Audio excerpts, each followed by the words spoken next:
Good evening, guys. Give me a minute to set up for the last show, and I'll be right with you for tonight.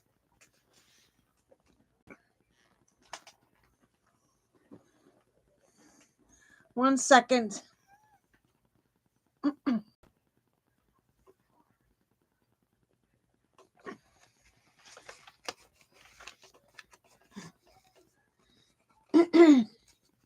Okay, tonight's topic D is why fear of death arises, what keeps it alive, and how to work with it rather than against it. Okay, we're going to discuss all three of those in tonight's presentation. So please join me for my presentation I made for you. Here we go. What summary of the page, what it is, and what it aims to do. A comprehensive, psychologically grounded guide that explains why fear of death arises, what keeps it alive, and how to work with it rather than against it. Okay, the author blends clinical insight with highly practical steps, offering 17 strategies that move from understanding and emotional validation to cognitive tools, exposure practices, values work, and therapy options. The tone is normalizing death anxiety.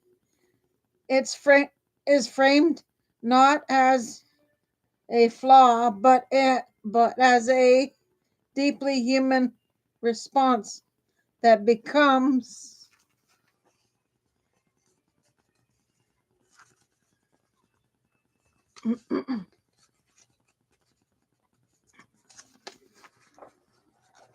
manageable when approached with clarity and skill.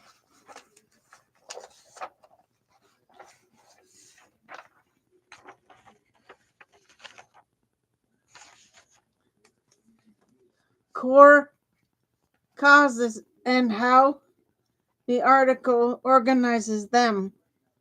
The page lays out a wide range of common origins of death anxiety, emphasizing that these triggers are normal and often outside one's control.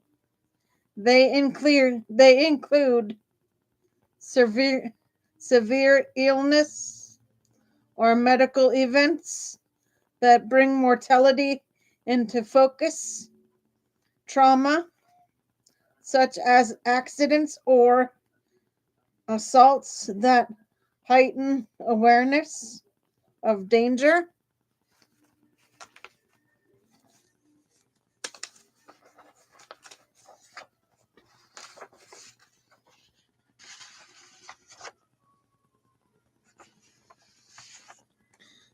witnessing a death, especially of someone close, terminal diagnoses, which force sustained confrontation with mortality, panic attacks, which mimic the sensation of dying and can create long-term fear, aging, especially when paired with loneliness or isolation. Okay.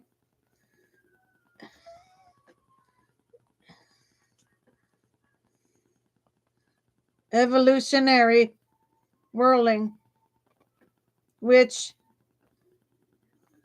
predisposes humans to fear death as a survival mechanism. Okay.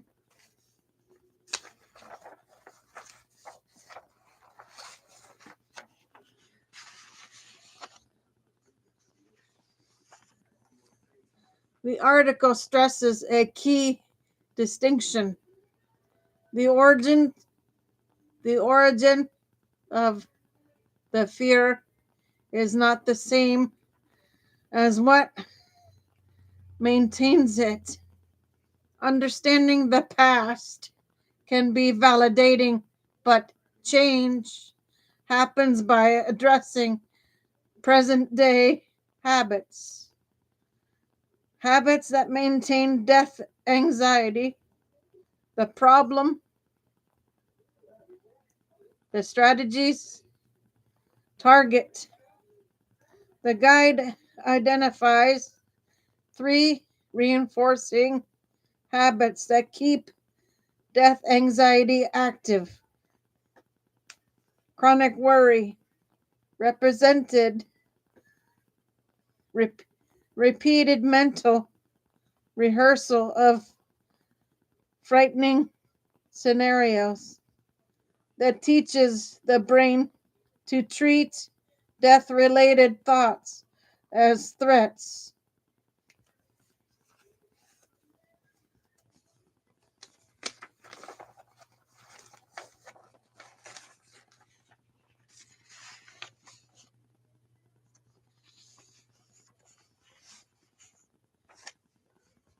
Avoidance, steering clear of anything related to death, which provides short term relief but long term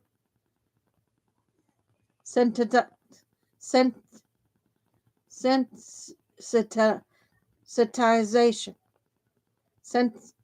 Sensitization.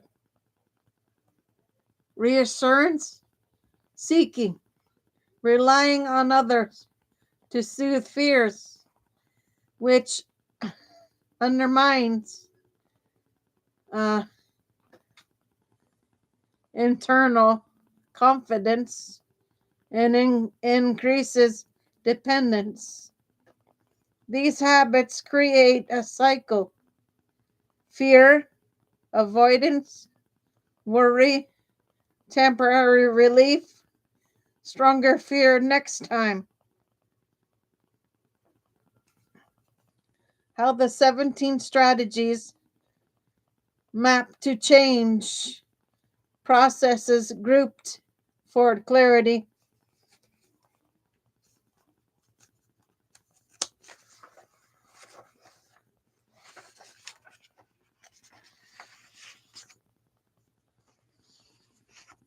Understanding and reframing. Identify origins. Explore past triggers without assuming they will be fully understood before healing begins. Distinguishing fear of death versus fear of dying clarifies whether the anxiety is external, afterlife,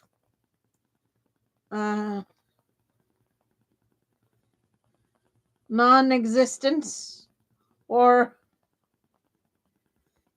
procedural pain, suffering, which shapes the most effective interventions. Reduce helpful mental habits.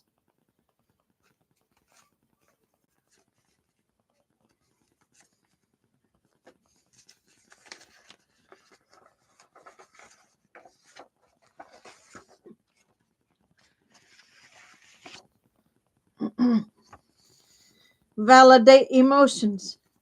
Acknowledge fear without judgment. Reduces the secondary fear of feeling anxious. Control chronic worry. Interpret compulsive future focused thinking that amplifies threat perception. Restructure catastrophic thinking. Use cognitive restructuring to challenge worst case spirals and build more balanced thinking patterns. Practice exposure acceptance. Cultivate death acceptance. Practice tolerating death related thoughts so the brain learns they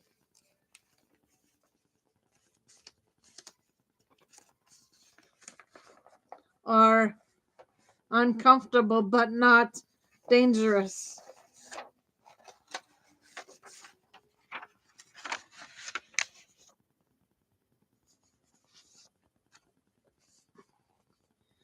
Memento mori practice.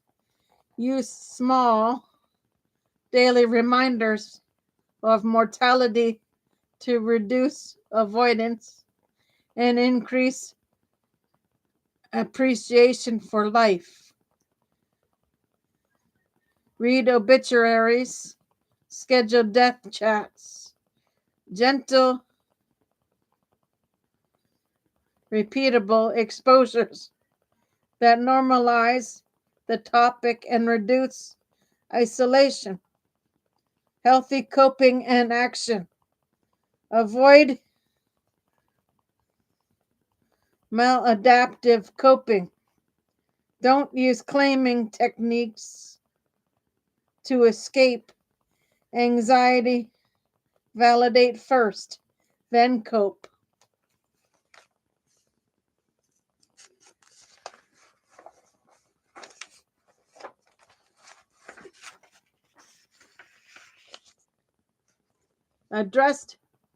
Address need for control. Recognize compensatory behaviors. Micromanaging, over planning that mask deeper fears. Clarify values and purpose. Strengthening meaningful pursuits so they compete with and dilute anxiety attention. Channel fear creatively redirect anxious energy into creative or productive action. Practical situational tips. Avoid morning dread. Break the wake up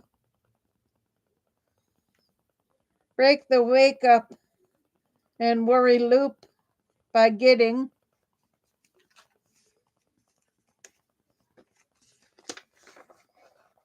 out of bed immediately and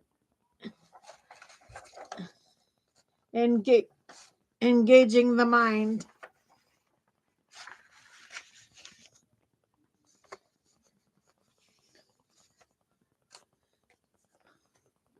Positive death visualizations.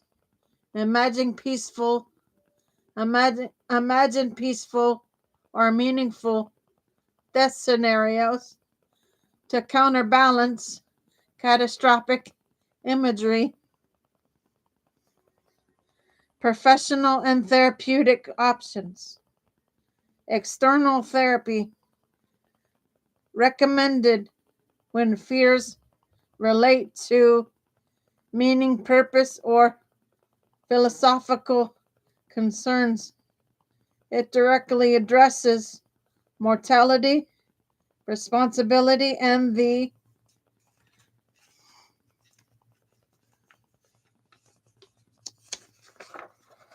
search for meaning.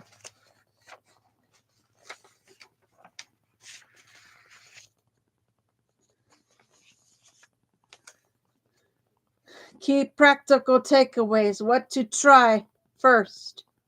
Validate your fear instead of suppressing it. It reduces the fear of fear.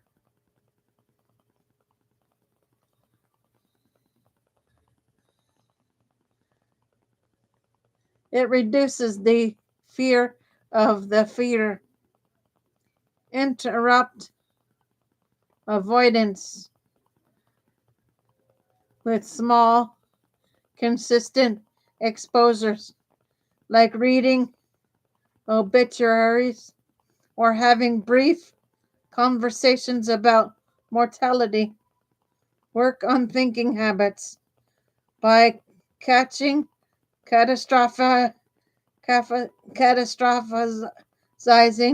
early and reframing it.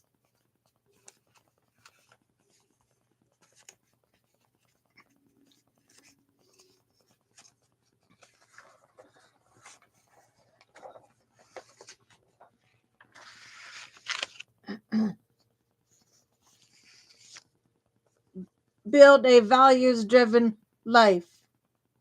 So meaningful activity naturally pulls attention away from uh,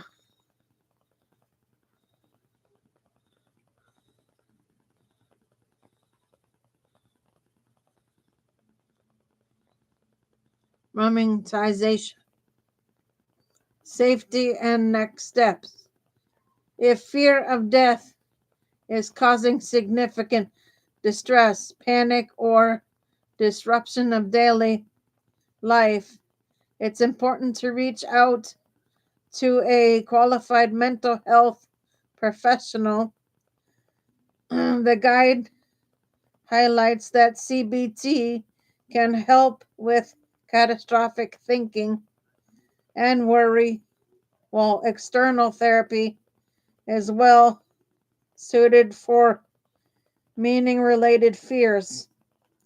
These are not one size fits all.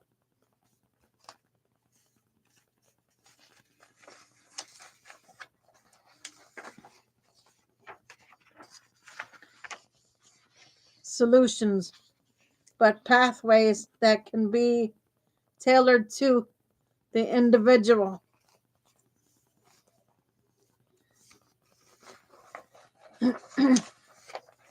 Okay, guys, now we're going to get into the second half of D for you, which is what the headline signals and the page's aim. How to overcome your fear of aging and death. Positions the topic as something you can work with, not something you're doomed to endure. The surrounding page treats fear of aging and death as a deeply human response that becomes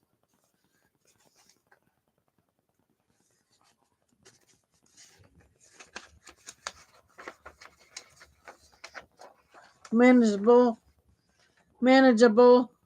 when you understand where it comes from.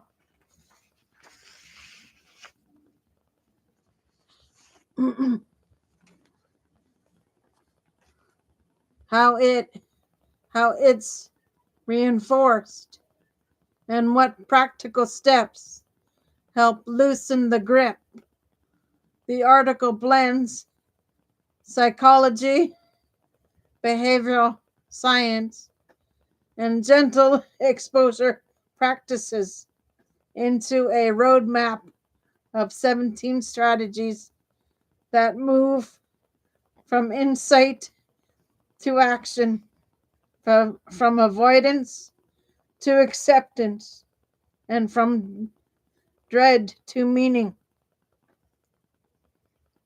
Why the fear appears. Core causes. Fear of aging and death rarely comes from a single source. The page highlights several common origins that often overlap.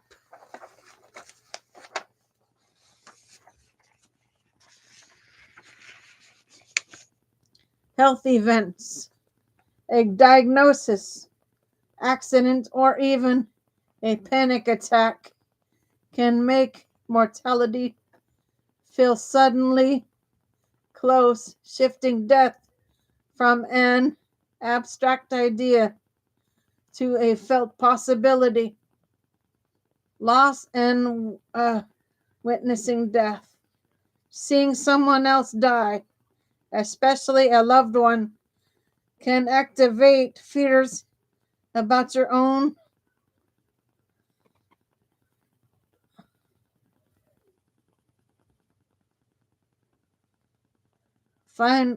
finitude or the fragility of life.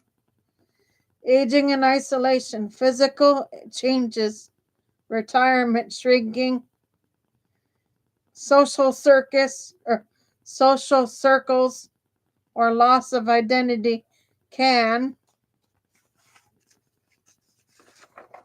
make the future feel uncertain or lonely.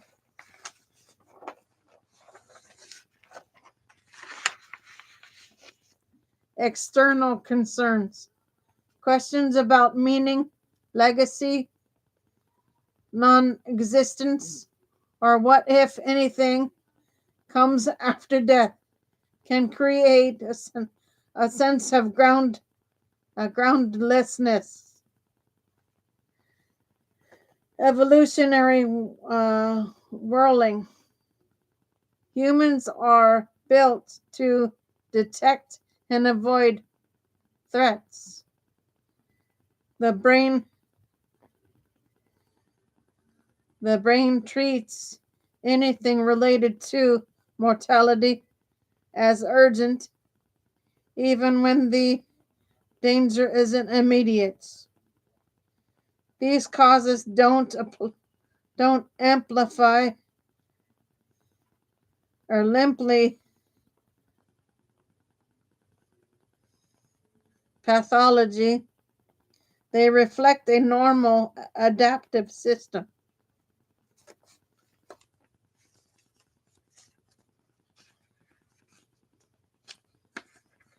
Give me 1 second, folks. Paper's stuck here. Have to get these unstuck.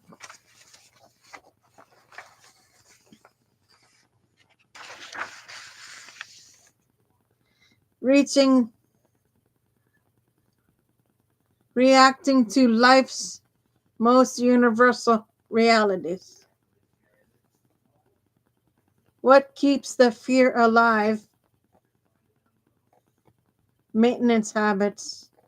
The page emphasizes that the maintenance of fear matters more than its origin. 3 habits in particular keep death anxiety active. Chronic worry, looping through catastrophic what ifs, teaches the brain that death related thoughts are dangerous, increasing sensitivity over time.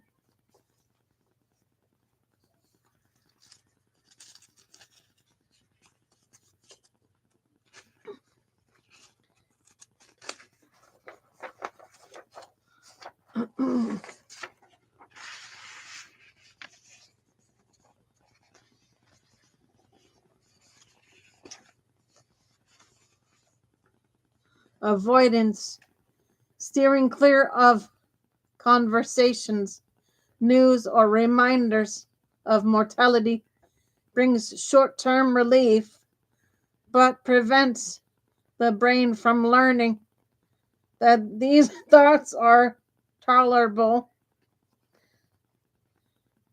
Reassurance seeking, repeatedly asking others for certainty. I'll be okay, right? Provides temporary comfort but weakens internal confidence and increases dependence.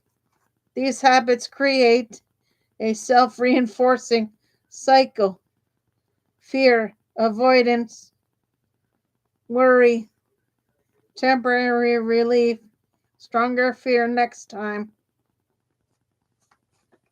Guys, it's a cycle that people go through that is normal for folks to feel that way.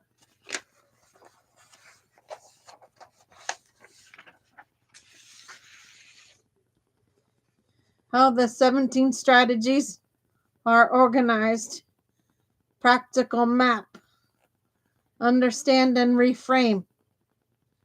Identify origins. Exploring where the fear began helps validate your emotional experience without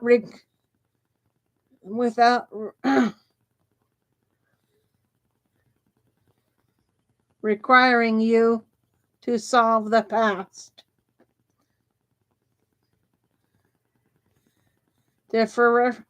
Differentiate fear of death versus fear of dying.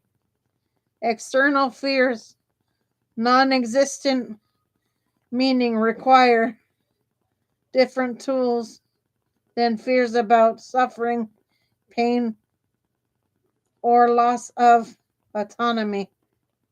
Reduce unhelpful thinking habits.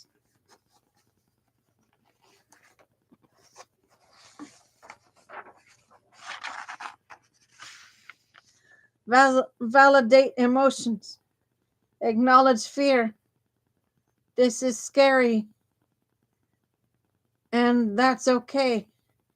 Reduces the secondary fear of feeling afraid. Interrupt chronic worry. Scheduled worry periods. Grounding and redirecting attention helps break the habit of all day rumination.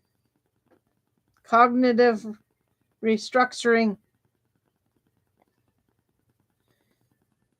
Examining catastrophic predictions and generating more balanced interpretations reduces the intensity of dread.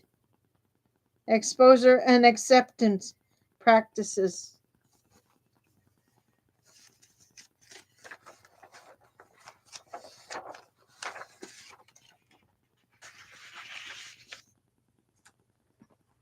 Gradual exposure. Reading obituaries. Having brief death chats, or using memento mori reminders to help normalize the topic and reduce avoidance. Acceptance exercises. Practicing sitting with mortality related thoughts teaches the brain that discomfort is survivable. Positive death validations. Imagining peaceful, meaningful, or connected end of life scenarios counters the brain's tendency to default to catastrophic. Values, actions, and adaptive coping.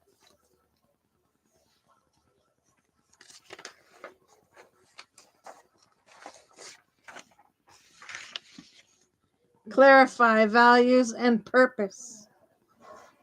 Investing in relationships, creativity, service, or spiritual shifts. Attention from fear, meaning. Attention from fear to meaning. Channel fear into creativity or service. Anxiety becomes fuel for connection, expression, or contribution. Address control needs.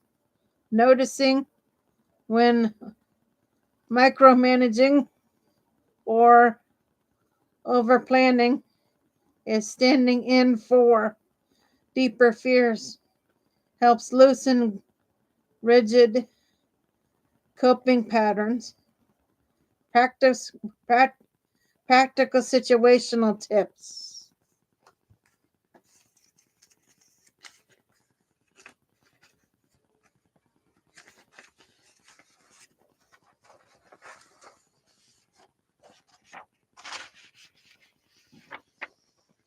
Break the morning worry loop, getting out of bed and encouraging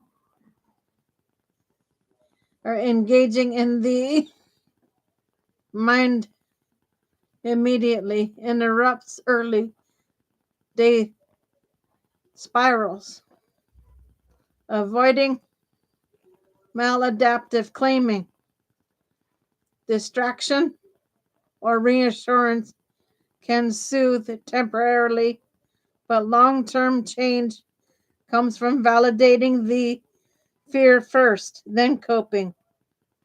Professional options, CBT for worry and catastrophizing, effective for interpreting the thought and behavior patterns that maintain anxiety.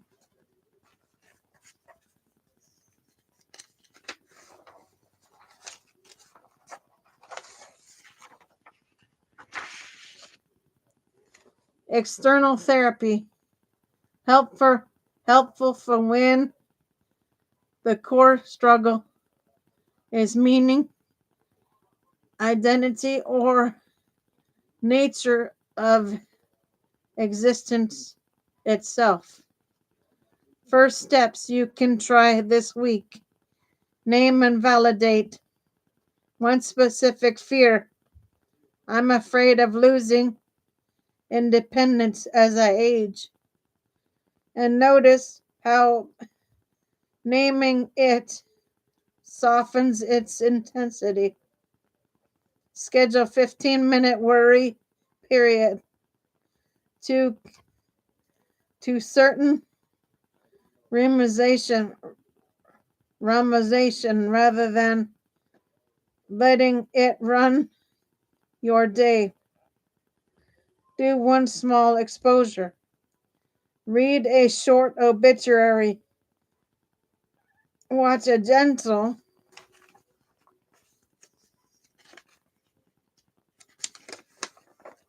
documentary about aging, or ask someone you trust a single question about their end of life wishes.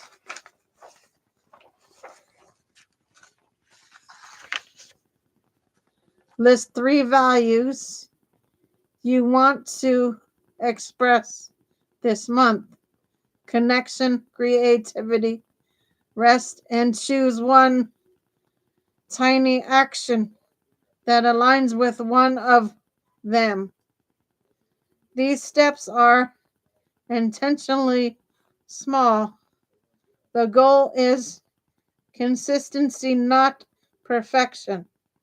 When to seek extra help: if fear of aging or death leads to panic attacks, persistent avoidance, sleep,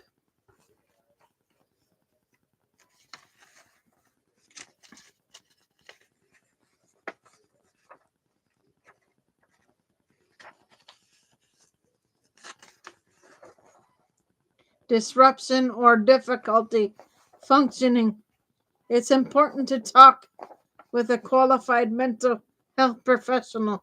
Cognitive behavior therapy can help with catastrophic thinking and worry, while external or meaning focused therapy can support deeper questions about purpose, identity, and mortality.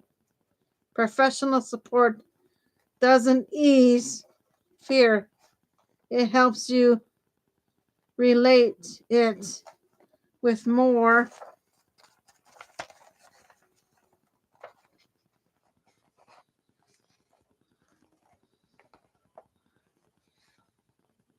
clarity, courage, and compassion.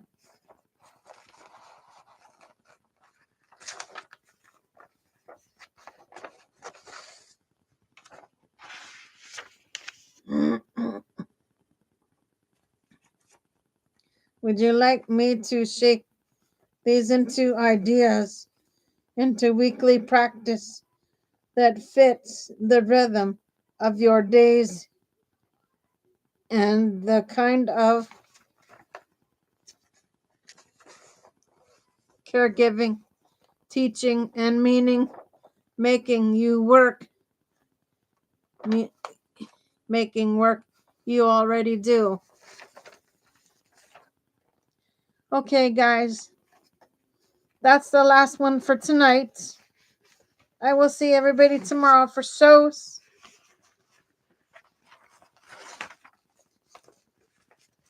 For now, Gator Wellness, take care, folks.